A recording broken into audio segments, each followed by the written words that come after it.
Luke Longley, that is only his first point. So Longley started the game. Then we saw Purdue, then Weddington, back to Longley. Matt, the only centers in the city of Chicago not used by Phil Jackson, I think, are Johnny Red Kerr and Jeremy Roenick of the Chicago Blackhawks. I thought you were going to say Stan Mikita. No, too old.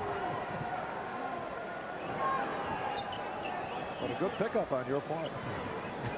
35-31, the Magic with the lead with just under 5 minutes to go in this first half. Shaquille showing the entire arsenal. And it just might be the fact that he has made his free throws. You can see the look in Shaq's eye and his body language right now, playing with a great deal of confidence. Coach up front now with Pippen and Longley. Jordan and Kerr at the guards. Kukoc with a beautiful move. And then Kukoc able to recover. Here's Kerr for three. Yes. Steve Kerr with his first field goal. And it cuts it to a 3-point Orlando lead. Those are the kind of plays that, oh boy, Brian Shaw, I thought was over and back on that play on the good defense by Pippen, but Kukoc makes those little plays, those basketball things that help your team keep going. Anderson off the lead pass, so Nick Anderson has 9 points. The Magic 39 and the Bulls 34. Here is Kerr feeling it. The last time Chicago played here, Steve Kerr, who knows this court very well, hit 8 of 9 from the field. O'Neal. A very strong first half for Shaquille O'Neal. He has 16, and the Magic up 41-36. Orlando's hit his last 5 shots. 3.5 to go in the first half. Michael Jordan for Luke Longley, very close to a treble.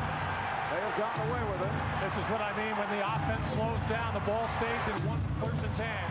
Scottie Pippen way off in this first half. He's now 0 for 4. Shaw with the step. Put home by O'Neal.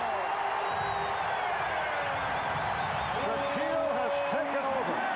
He has killed the Bulls in this first half.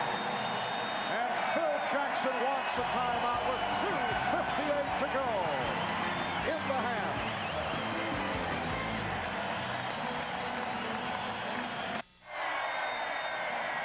Well, Michael Jordan and Shaquille O'Neal have both been quick to say that they will not be guarding each other in this series. However, they will meet from time to time right around the rim, as they do here. And Shaquille O'Neal throws one down over the head of Michael Jordan.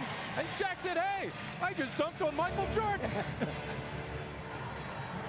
He's probably thinking, well, let's see, what will that do to my demographics?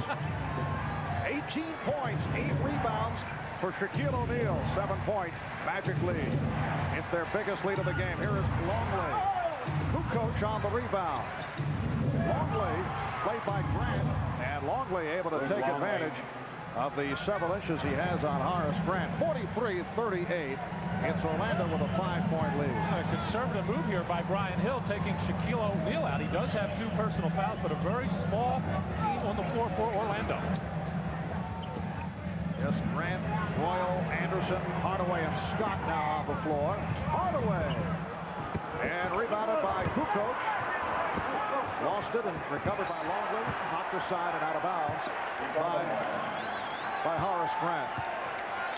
Let's check in with Jim Gray, who is near the Chicago bench. Jim? All right, Marv, thank you very much. Scottie Pippen did not like the fact that Bill Jackson called timeout on that last exchange. In fact, Pippen came over and was screaming at Jackson. Jackson kind of regrouped himself, got back into the huddle, and then started screaming again at Pippen. So there was quite an exchange between the two. Seemed to patch it up as play continues. Marv? And as you talk about Scottie Pippen, who has not been in the flow, he is able to hit his first field goal, a 3-pointer. 1 for 5 from the field for Pippen. And it comes into a 2-point Orlando lead. Longley broke it up. And Kerr racing. Stops him from behind. And it's ruled a clean block by Penny Hardaway. Well, transition defense, a problem for Orlando all season long. But we've seen Penny make a couple of hustle plays. And a terrific one here. And it looked like the Chicago Bulls had a clear one. Steve Kerr, not the most fleet of the Chicago Bulls, very rarely gets a layup opportunity. And didn't get one there. Michael Jordan. He continues to struggle in this first half. He is 2 for 12. But despite that, the Bulls are only trailing by 2 points. Illegal defense called against the Bulls. That's the first violation for Chicago. The next is a technical foul. Michael Jordan coming off the pick from Luke Longley. A good look there, although that shot challenged by Donald Royal. And Michael, I don't know if he got hit on the play or once again tried to use that body language or use some body English to try to get that shot to fall. Hardaway played by Pippen. Pippen got screened. Longley picks up Hardaway on a switch. Here's Scott. And Anderson for 3. Kukoc reaching for the rebound. Good pressure on the ball. Royal stole it. They doubled up on Kukoc. And the Magic with another 24. Anderson posting up. Oh, blocked from behind by Pippen. Scottie Pippen providing the help. Looked like the Chicago Bulls have another fast break opportunity, but Tony Kukoc unable to release that ball. He knew he had open people down the other end, but terrific hustle by Donald Royal to shake it loose. Ryan Hill has just called for a 20-second timeout. 47 6/10 seconds remaining in this first half, and the Magic up 43-41. Reminder tonight at 8/7 Central, as the music indicates, for the first time on television, NBC will present the biggest movie ever made, Jurassic Park. That'll be tonight at the conclusion of our NBA playoff tripleheader. No, Stuff will not be seen in Jurassic Park. That is the Orlando Magic mascot. A good friend of yours, I know, Stuff, the Magic. I know he has other commitments. Yes, I'm sure.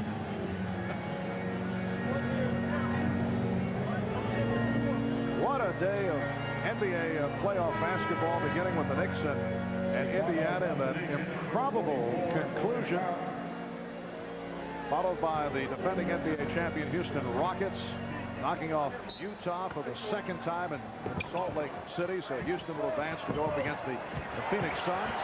Hardaway for Royal, and an offensive foul. It is a foul on Hardaway. And for Hardaway, I don't think that is a sincere faulting the call on the part of Penny, but that's his second foul, and Royal was shaken up on the play. Penny not happy with the play. He felt he was under control that time, and he looked at referee Don Baden and said, "That's the second one you've called on me here." And Penny actually thought he was going straight up, and I thought a good defensive play by Scottie Pippen. He did step out far enough in front of the rim. You should be up at that dotted line, but the officials will not take kindly to this. This they would consider being shown up.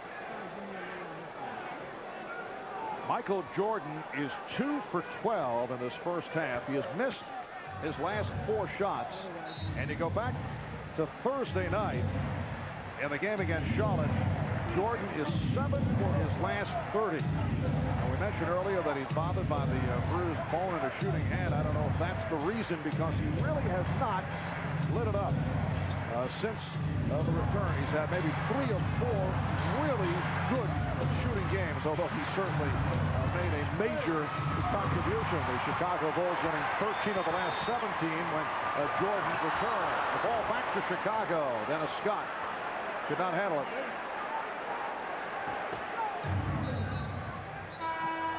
And we're told by Jim Gray, who checked on Donald Royal, that he re-sprained the left ankle that he had sprained earlier this season that sidelined him for a while. That is bad news for the Orlando Magic. Donald Royal, a very important player for this club. 10 seconds left in the half.